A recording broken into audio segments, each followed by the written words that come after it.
E aí, pessoal do YouTube, beleza? Hoje eu vou apresentar para vocês uma teoria de Black Mirror. Olha, eu pesquisei muito e por muito tempo para recolher material suficiente que me convencesse e que convença vocês de que o universo de 15 milhões de méritos é sim apenas um cookie. Mas antes de qualquer coisa, a gente precisa entender o que é um cookie no nosso mundo. Cookies na internet são arquivos de texto temporários que armazenam dados do usuário para otimizar a navegação dele por um site ou uma plataforma.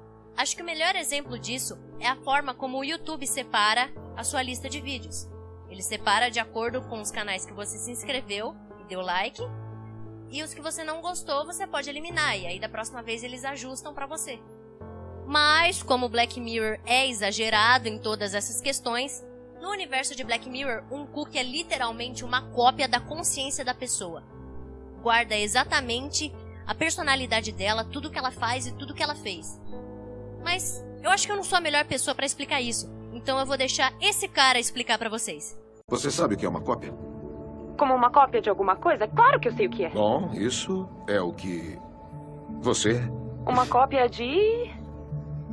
Uma cópia de você. Você é um cérebro simulado cheio de códigos armazenados nesse pequeno dispositivo que chamamos de cookie. Nós pegamos um cookie em branco e o implantamos cirurgicamente no cérebro do cliente. Ele fica ali, bem debaixo da pele, por volta de uma semana, absorvendo o modo como essa mente em particular funciona. Vários episódios da série fazem referência aos cookies. Por exemplo, em San Junípero, né, a gente descobre que, na verdade, todo aquele mundo é simplesmente um cookie das pessoas idosas que vão morrer, então elas pedem para fazer uma consciência digital delas e colocar em San Junípero. Em USS Callister, a gente vê uma coisa bem bizarra em relação aos cookies, quando o carinha lá, doentão, rouba o DNA da mina e coloca ele num dispositivo de leitura de DNA que transforma todos os dados corporais daquela menina num cookie dentro do jogo dele. A gente também vê em Hang the DJ, no aplicativo, né? Que as pessoas que estão daquele lugar onde tem o sistema são apenas cookies de pessoas reais que estão usando o aplicativo Hang the DJ na vida real. Por último, o episódio Black Museum, o último de todo o Black Mirror. Por enquanto, né? Netflix, ainda tô esperando a 5ª temporada. Nele, mostra a origem dos cookies, como eles foram criados e como eles funcionavam antigamente. E já que a gente tá nesse assunto, agora eu vou explicar como eram os cookies no início da sua criação. A gente sabe, a partir do episódio Black Museum, que as primeiras versões dos cookies elas eram orgânicas. Ou seja, o cookie era extraído da cabeça da pessoa e implantado na cabeça de outra pessoa. Isso soa um pouco estranho, na verdade, mas é isso que acontece. É o que a gente vê quando o setor científico de San Juniper tira o cookie da cabeça da Carrie e implanta na cabeça do Jack. E sendo assim, o cookie dela só pode se comunicar com o exterior através dele. Ele tem que falar as coisas que ela diz pra ele. O que é um pouco inseguro, porque se ele quiser falar o que ele quiser, ele fala. Mas aí, pouco tempo depois, a gente descobre que o setor científico de San Juniper conseguiu fazer um avanço. Eles agora conseguem transferir cookies para objetos. Tanto até que eles transferem o cookie da coitadinha da Carrie pra dentro de um macaco. O macaco te ama, o macaco te ama, o macaco te ama, o macaco. No qual as duas únicas formas de comunicação dela são os botõezinhos que ficam na cadeira imaginária que ela tem, que ativam as partes eletrônicas do macaco que fazem o macaquinho falar. Depois disso a gente não sabe muito como a tecnologia dos cookies evoluiu, mas o que a gente sabe é que terminou como uma pequena azeitona. Um cookie se tornou uma pequena azeitoninha de metal. É do tamanho de uma azeitona, parece, né? Na verdade, eu falo azeitona porque eu acho que parece. É uma pequena azeitoninha de metal que é colocada dentro de um dispositivo branco, que é o que eles chamam realmente de cookie, ou cookie doméstico. Esse cookie, ele é utilizado para fazer a gestão de uma casa, né? Escravidão, na real, né? Ele é usado para fazer a gestão de uma casa, né? Porque como ele é um pedaço da consciência da pessoa que contratou o serviço, ele sabe exatamente como a pessoa age, do que ela gosta e não gosta. Sendo assim, ela pode organizar a casa para a pessoa sem a pessoa ter o trabalho de ter que fazer isso sozinha. Agora, quanto ao espaço ocupado pelos cookies. Bom, como o cookie é uma coisa digital e tudo é simulado, pode ser tanto uma sala minúscula onde você não tem nada para fazer, ou então uma casa, ou então um complexo enorme, cheio de natureza e essas coisas, igual o de San Junípero e o de Hang the DJ. Com o avanço da tecnologia, a gente descobre que agora a comunicação dos cookies está bem mais clara, Porque tem um sistema de voz, onde ele pode falar diretamente com a pessoa que tá fora. Tá tudo bem, você pode falar, eu posso ouvir você. Oi? E também é possível colocar mídia dentro dos cookies. Tem até uma cena no episódio White Christmas em que o policial, né, ele coloca uma música de Natal dentro, né, no radinho, dentro do cookie do cara que foi preso pra, tipo, sei lá, torturar ele ou alguma coisa assim, porque a música, se você escuta por muito tempo, ela é chata pra caramba. Ah, e a gente não pode esquecer que os cookies não têm a mínima noção de que são cookies. Eles acham que são pessoas reais mesmo. E se alguém não disser pra eles que eles são cookies, eles vão continuar acreditando. Ok, agora que a gente já reuniu todas as informações, a gente pode separar aqui 3 características comuns de uma consciência digital ou de um cookie. Primeiro, todo mundo parece estar confinado num tipo de complexo enorme. A gente vê isso em San Junipero e em Hank the DJ. Segundo, ninguém aparentemente tem memória sobre o seu passado ou sobre a existência antes de estar ali naquele lugar. Tá, o cookie do cara do White Christmas, ele até fala do que aconteceu, mas por quê? Porque a consciência dele ainda tá fresca, ele ainda lembra disso. E como o cara deu a explicação, o cookie fica mais ou menos o tempo que eles desejarem, por exemplo, 1 semana ou 2, embaixo da pele da pessoa, absorvendo o modo como aquela mente funciona. E é por isso que aquele cara lembra de ter cometido o crime. Porque o cookie dele foi extraído há 2 dias e ele ainda tá com a culpa na mente. Terceira característica. Nenhum cidadão questiona o que tá fazendo e nem como funciona aquele mundo. Eles não estão nem aí. Eles vivem meio que num estado de sonho. Eles não acham nada estranho.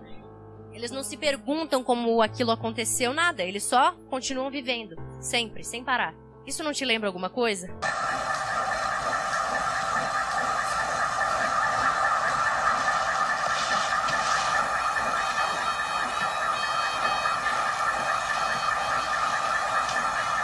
Exatamente. É por isso que 15 milhões de méritos é um cookie. E se vocês ainda não estão convencidos disso, eu tenho mais provas para apresentar para vocês. No início do episódio, a Abby diz pro Bing que queria ir junto com a irmã para um lugar, não se sabe. Ela fala, eu queria ir pra... e fala o nome de um lugar, talvez. Mas ela disse que aparentemente estava cheio. Eu acho que ela queria ir pro mesmo servidor que a irmã dela. Iguais aos servidores que a gente vê em San Junipero, que são aqueles computadores enormes absorvendo as informações dos cookiezinhos que foram tirados dos idosos do hospital. Ela também cita um tal de aplicativo TCC. Não é melhor usar o aplicativo TCC? O que é isso? É uma coisa de comportamento cognitivo que realinha o seu pensamento para pegar comida saudável. Sussurra isso enquanto você dorme. Mas como isso seria possível? Como poderia ter um aplicativo que sussurra na sua cabeça como você pode tomar a decisão certa? A não ser que esse aplicativo seja um plugin pro código de cookie de cada um. Tá, ok. Essa teoria tem um pequeno furo. O Bing disse que o irmão dele morreu. Mas a gente viu em San Junipero, os cookies não morrem. Não é mesmo, capitão?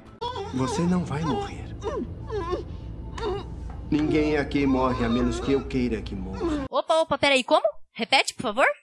Ninguém aqui morre a menos que eu queira que morra. Ah, ninguém aqui morre a menos que eu queira que morra. Ou seja, os cookies realmente não morrem. A menos que o programador queira deletar. Talvez o irmão do Bing, ele tenha sido deletado por algum motivo, não sei qual ainda. Mas talvez ele tenha sido deletado de 15 milhões de méritos, e como eles não sabem que são cookies, o Bing acha que ele morreu. Mas ainda tem uma coisa pipocando na minha mente. Pra que 15 milhões de méritos seria um cookie? Qual seria o intuito disso no universo de Black Mirror? O episódio diz que é pra gerar energia. Mas com a forma como a tecnologia avança no universo de Black Mirror, eu acho que isso seria meio arcaico de se fazer. Mas eu arranjei uma explicação. Então se preparem, porque agora vocês vão brisar muito. Para pra pensar. O show é o ponto principal do universo de 15 milhões de méritos. Tudo gira em torno daquele show. O sistema faz os cookies ficarem mas tão frustrados, a ponto de acharem que o hotshot é a sua única saída daquelas pedaladas. Então, eles se esforçam o máximo que eles podem para juntar 15 milhões de méritos para ir para o hotshot e tentar passar e se tornar um criador de conteúdo. Porque nesse universo, os criadores de conteúdo têm uma condição de vida melhor. Eles preferem ser explorados mentalmente, fisicamente e sexualmente em programas de entretenimento do que voltar a pedalar naquelas bicicletas. E aí que tá. É pra isso que serve o universo de 15 milhões de méritos. Entretenimento. E se vocês não estão convencidos ainda, eu posso provar. Se você for tão observador como eu fui enquanto estava pesquisando sobre isso, você vai notar que o Rape Babies, as garotas mais gostosas, na maior safadeza, aparece em vários episódios várias vezes. Por exemplo, aqui em The Waldo Moment, naquele cartaz ali atrás, a gente vê a estreia do Rape Babies, as garotas mais gostosas, na maior safadeza, com o episódio da Abby. Dá pra ver que é ela ali, com lacinho e tudo. Em Crocodile, mais uma vez, o Rape Babies, as garotas mais gostosas, na maior safadeza, tá lá, na lista de filmes do catálogo que tem no hotel em que a Mia tá hospedada. Em White Christmas, desta vez, não é o Rape Babies. Tá bom, chega, parei. O que a gente vê ali é um take rapidíssimo do Hot Shot enquanto o cara tá trocando os canais. E por fim, em Black Museum, a gente vê o Jack e a Carrie, não vamos esquecer da Carrie, por favor, lendo uma história em quadrinhos de 15 milhões de méritos, que conta os eventos que aconteceram no episódio, quando o Pink se revoltou por causa da Abby, foi lá e quase se matou, enfrentou a galera do Hot Shot. Agora para pra pensar. Como alguém poderia fazer uma história em quadrinhos disso? Ela teria que ter visto isso acontecer de fora, ou então ter saído do sistema. E a gente sabe que, infelizmente, não tem como sair de 15 milhões de méritos. Então, a minha conclusão sobre esse episódio é que ele é uma fábrica de entretenimento. Tipo um Big Brother dos cookies, sabe? O Hot Shot, ele não é o verdadeiro reality show. O verdadeiro reality show é o que a gente tá assistindo. É o que a gente vê. O filme que lançou esse ano, do Black Mirror, o especial Bandersnatch, falei certo dessa vez. Ele prova que nós, os telespectadores, a gente faz parte do universo de Black Mirror. A gente tá lá com eles. Então, muito provavelmente, o que a gente tá vendo em 15 milhões de méritos nada mais é do que um episódio de um reality show. Ah, mais uma coisa que prova isso. No episódio Arcanjo, quando a menininha tá fazendo o primeiro teste do tablet de monitoramento lá, a médica coloca um filme violento, digamos assim, pra menininha assistir, pra ela mostrar que dá pra bloquear, né, conteúdo violento, conteúdo pesado. E o filme que a menininha assiste é justamente o episódio Man Against Fire, o episódio das baratas, o que dá a entender que aquele episódio é uma série de ação dentro do próprio universo de Black Mirror. E pra provar de uma vez por todas pra vocês que 15 milhões de méritos é um cookie, olha só essas duas. Pois é, ela é ela, a Sonja de Playtest. Ela é a Selma. A Selma, a cantora Selma. Agora pensa bem, não é bem mais fácil ser uma cantora ou cantor pop, ou uma atriz, um ator pornô, quando não é você mesmo que tem que fazer o trabalho? Pois é, Selma pode ser o nome artístico que o cookie da Sonja criou pra ela poder ser uma cantora dentro do universo de 15 milhões de méritos e ser transmitida pra todas as pessoas e ela se tornar uma artista famosa sem ter que deixar a vida simples dela. Bom, e agora que todos vocês sabem disso e eles sabem que eu disse isso pra vocês, eu sinto muito, mas desculpa. Até o mesmo horário semana que vem.